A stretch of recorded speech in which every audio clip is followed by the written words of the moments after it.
بقول لك ايه، جالك كام مكالمه النهارده من بتوع ريل ستيت؟ يعني غير ان انا اعمل لهم بلوك حاجه بتاعت 22 مكالمه مثلا. ايه بقى الاوفرز دلوقتي؟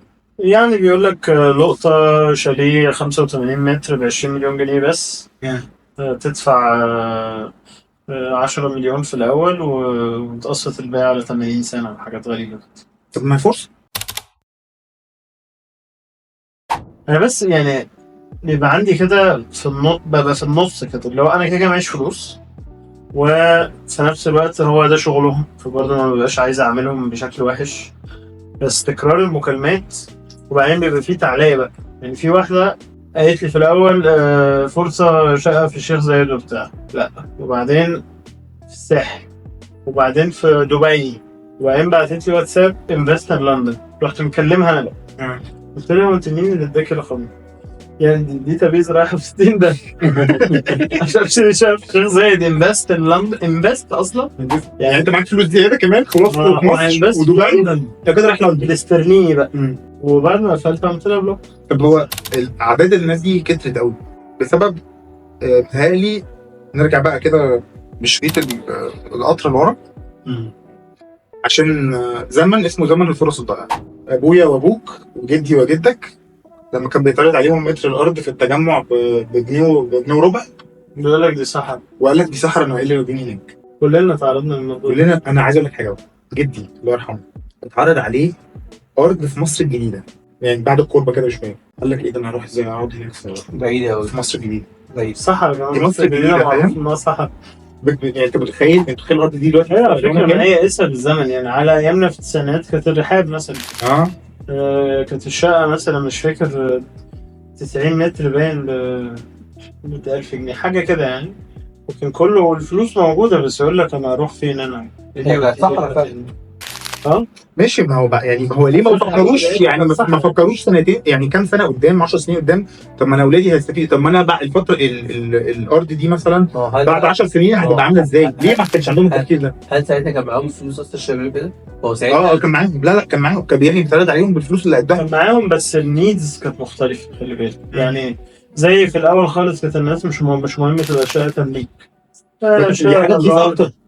انا معايا فلوس شقه تمليك واروح ادفع ايجار. انت كان عندك عشان هي ما كانتش نيد يعني. بعيدة الحياة زي العربيات يا جماعه ما في حياه بعديك، يعني هو انت مش هتموت، يعني في ولادك بعديك، يعني لازم يبقى في برضه فكره شويه لولادك. يعني طب الدنيا ولادك كانت بسيطة، فما كانش عامل حسابه ان الدنيا هتبقى صعبة. خلي بالك هو اللي قبله ما عملش كده. ما هو دي فكره بقى، ان احنا الزمن، احنا برضه ايه، جيل الثمانينات هو اللي شايف بقى التغير الجامد ده في الانفستمنت في مصر بالذات في العقارات.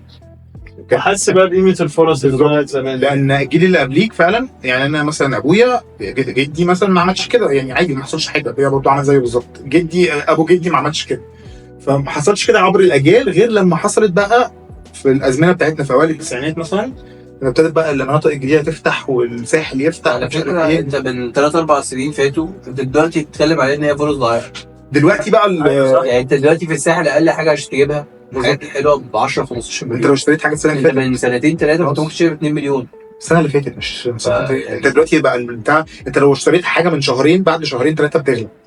يعني بقى الموضوع بس هل بقى انت من سنة ولا سنتين كان بسهولة تقسط حاجة ب 2-3 مليون؟ لا طب ما هي الفاليو كانت عالية برضه. هي نفس الفكرة. يعني 100,000 جنيه زمان زي 5 مليون جنيه دلوقتي ساعتها كبيرتشيز باور يعني. فدي ادت بقى ان احنا نوصل لمرحله الفومو. حد سمع عن الفومو؟ ايوه طبعا fear of missing out. اللي هو انا خايف. بس عن الموضوع ده قوي. كلنا بقى عندنا الموضوع ده على فكره. ما فيش حد يكلمني ريد ستيت غير ما اشتري.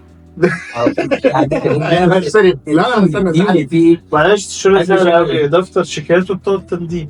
تحس بعدين بقى بعد ما يجي ميعاد الدفع يعني. بس بروسس الشراء انت بتدي له ورق وتاخد ورق وتمضيه وتروح البيت. بس الفومو ده بقى في جيلنا احنا، يعني الجيل اللي قبلنا ستيل ما عندوش الفكر ده لحد دلوقتي. يعني ابهاتنا لو اتعرض عليه دلوقتي حاجه يقول لك ايه ده، انا هدفع المبلغ ده كله، انا هحط فلوس في البنك واعيش من الفائده بتاعتها. شهادات البنك. شهادات البنك الاهلي الجميل.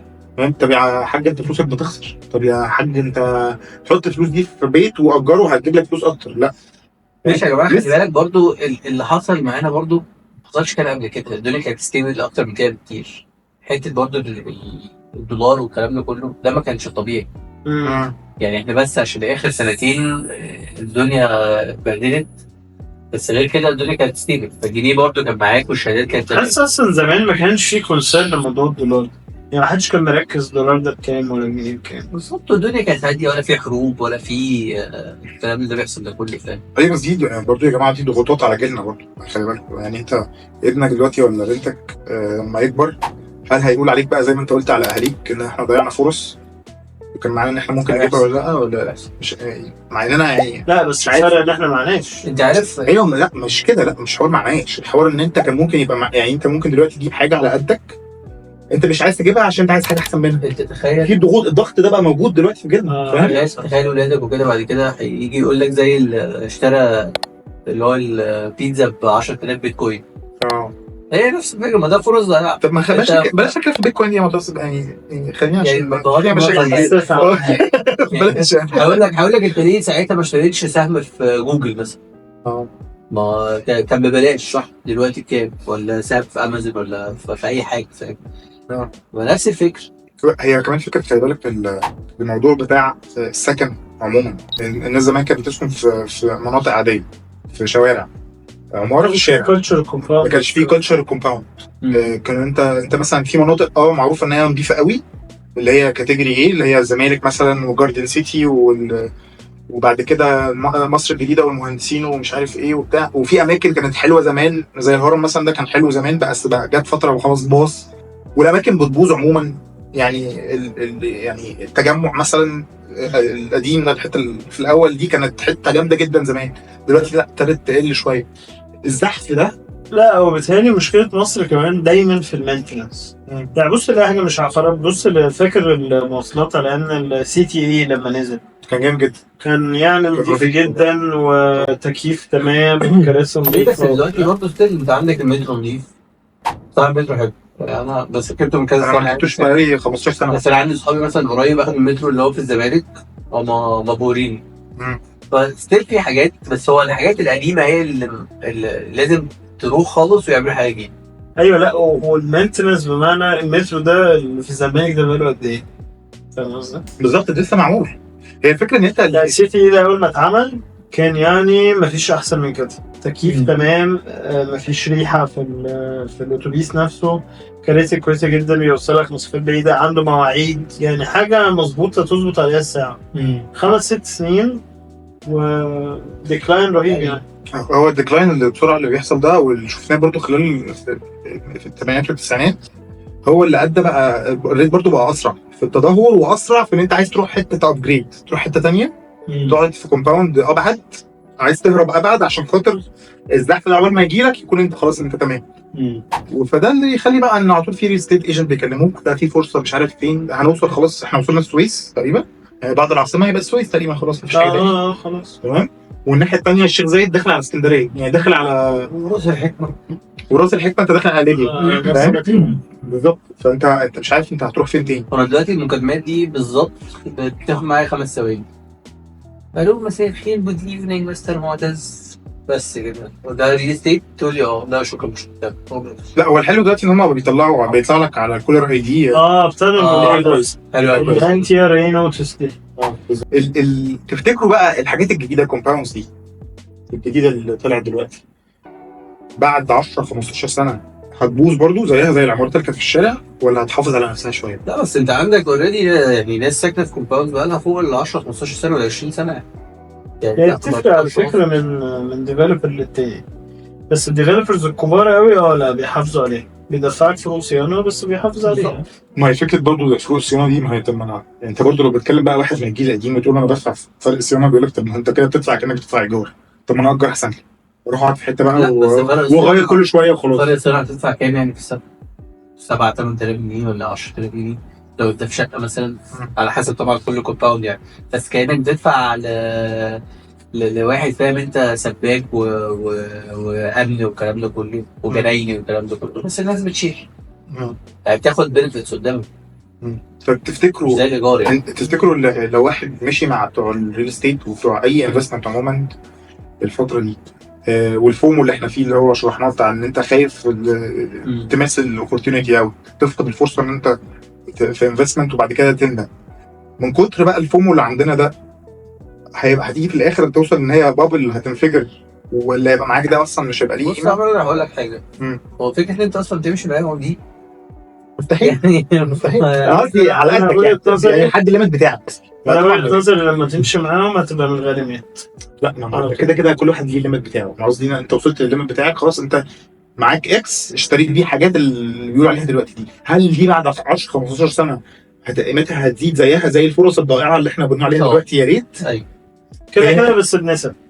يعني التفاصيل بقى اللي هو ديبندز مكانها فين، ديفلوبر، بس هي كده كده هتزيد. بس في حاجة في مكان مع ديفلوبر هتزيد بنسبة 100%، تاني هتزيد بنسبة 60 70 50، بس هي ديفنتلي هتزيد. انت شايف في آخر 3-4 سنين، مش آخر 10 سنين حتى، الحاجة كانت بكام وصلت كام؟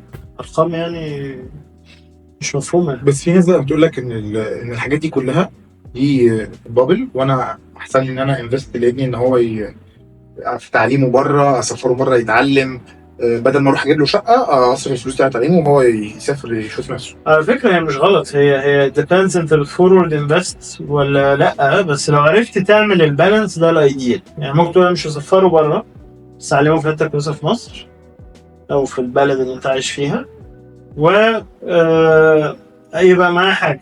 يعني ما تقدرش تغلط اللي بيسافر بره برضه للتعليم.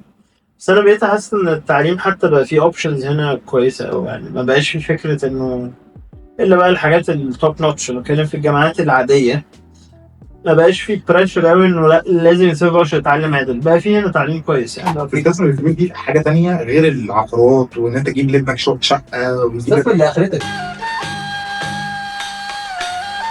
الفكره كلها ان انت ما تقعدش تشتري ريل استيت وخلاص. يعني استمتع بالحياه، يبقى في مليون حاجه تعملها برضه.